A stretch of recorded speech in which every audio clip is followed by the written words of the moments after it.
Bien, bonsoir. Bonsoir les amis, j'espère que vous allez bien. Aujourd'hui, nouvelle vidéo sur une histoire d'horreur. Alors forcément, une histoire d'horreur, ça fait longtemps que j'en ai pas mis. La dernière, c'était il y a des années et des années. Donc aujourd'hui, je vais vous parler d'une vidéo d'horreur. Enfin, d'une histoire d'horreur.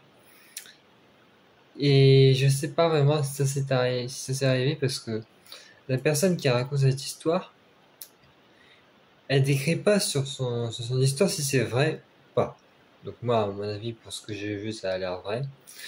Donc on va regarder ça et on va voir si c'est vrai. Donc j'en mets mes lunettes parce que les histoires d'horreur maintenant, je les ferai qu'avec mes lunettes de soleil. Et ouais, c'est normal, ça fait un style. Donc on va parler de cette histoire. Et cette histoire, c'est l'histoire de Pauline. Donc Pauline est une jeune fille au lycée. Et un jour, elle reçoit un message de son amie qui s'appelle Sarah. Donc son amie Sarah lui envoie un message qui lui demande si elle peut la remplacer pour un babysitting. Donc, comme ça, au moins, les gens qui peuvent pas faire de babysitting, vous savez ce qu'il faut faire. Donc bien sûr, elle accepte. Donc jusque-là, tout va bien. Elle lui envoie un message, elle lui demande si elle peut faire du babysitting. Ça va. Donc le soir, bien sûr, elle arrive à l'adresse de la maison que son ami lui avait envoyée. Les gens de la maison qui sont ses parents ouvrent la porte à Pauline. Enfin, c'est pas ses parents à Sarah, ce sont des parents. Et il lui propose de visiter la maison pour qu'elle repère un peu les lieux pour le babysitting. Donc après, il leur montre la première chose de la maison. Il leur montre le frigo pour leur dire, pour savoir où est-ce qu'il y a à manger et à boire si besoin. En haut de la maison se trouvait la chambre du bébé du nom de Sylvain. Soudain, Pauline remarqua une porte cadenatée, mais la mère lui expliqua, donc la mère, elle expliqua à Pauline que le cadenas c'est tout simplement une porte. Et cette porte, c'est un grenier. Mais il n'y a rien de grave. De toute façon, alors là, bizarre. Moi, je trouve ça, un cadenas qui est sur une poignée de porte et que c'est grenier, rien de dangereux. What? C'est dangereux quand même, un cadenas. Tu portes un cadenas, c'est dangereux? Non, c'est pas dangereux, je pense pas, non. Ah si, c'est dangereux. Tu portes un cadenas, c'est forcément dangereux. Voilà. Là, vraiment, bizarre, quoi. Donc, une fois les explications terminées, les parents laissent les clés de la maison à Pauline. Et une fois Pauline seule, elle alluma la télé ainsi que se servir du thé glacé. Je sais même pas si c'est bon un thé glacé. J'ai jamais vu ça, moi. Après, vous, si vous savez que le thé glacé c'est bien, super. Donc, en moment de se servir du thé glacé, elle remarqua un cadre retourné sur la table. Donc, un cadre, ça comporte forcément une photo. Et c'est bien ce qui va y avoir. D'accord, on y vient un petit peu. Donc, quand elle voit le cadre, elle décide de regarder ce qu'il y avait sur le cadre et elle remarque, bien évidemment, une photo où il y a une jeune fille dont les parents n'en ont pas parlé. Ils parlent pas d'une fille, une jeune fille. C'est qui? C'est leur cousine, c'est leur sœur, je sais pas.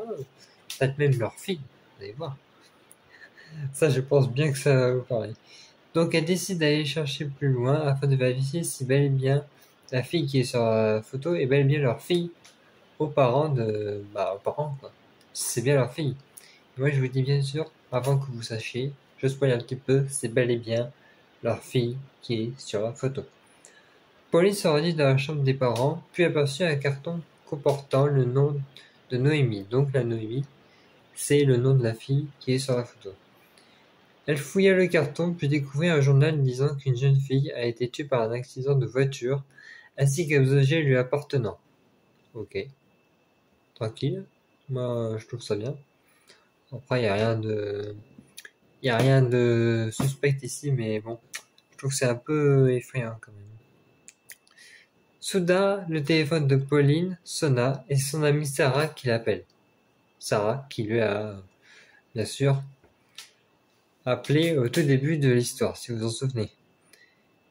Et Pauline explique à son amie que quelque chose de bizarre se passe dans la maison des Brands. Donc, les Brands, c'est les parents qui ont quitté la maison à Noémie. Bref.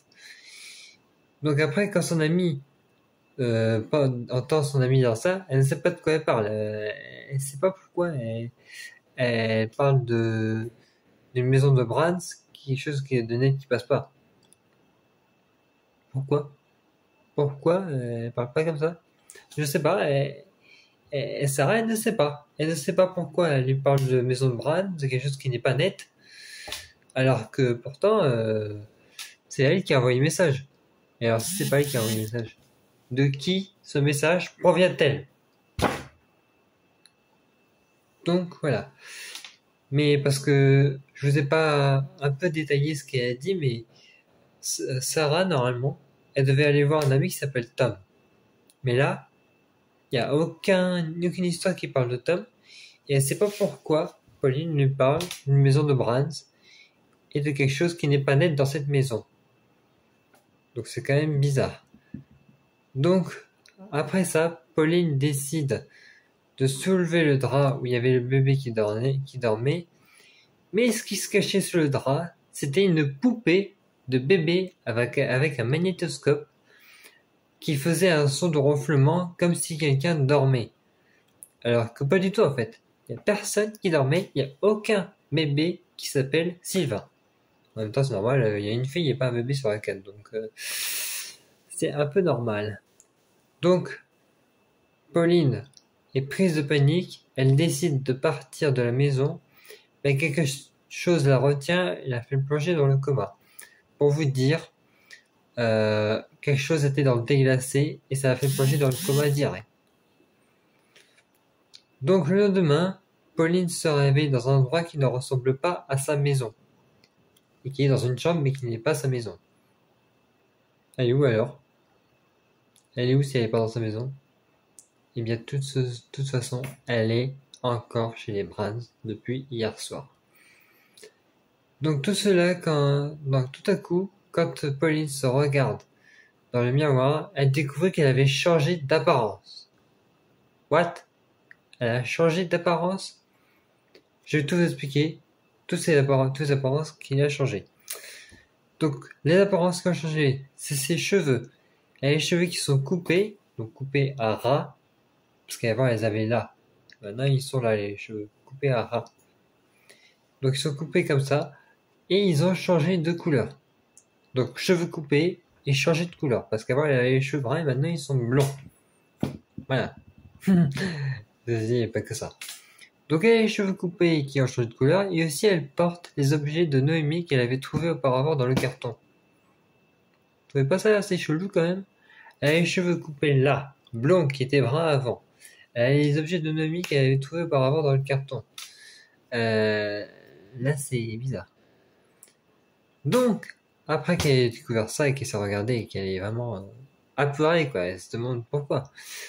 Quand elle descendit les escaliers, elle découvrait les parents de retour assis à table, donc les parents qu'elle avait découverts le soir auparavant, la veille. Pauline ne comprend pas ce qui se passe. Les parents de Noémie traitent Pauline comme leur propre fille. Et voilà, comme si elle avait parce que Noémie, en fait, la fille qui était décédée en accident de voiture, c'était Noémie.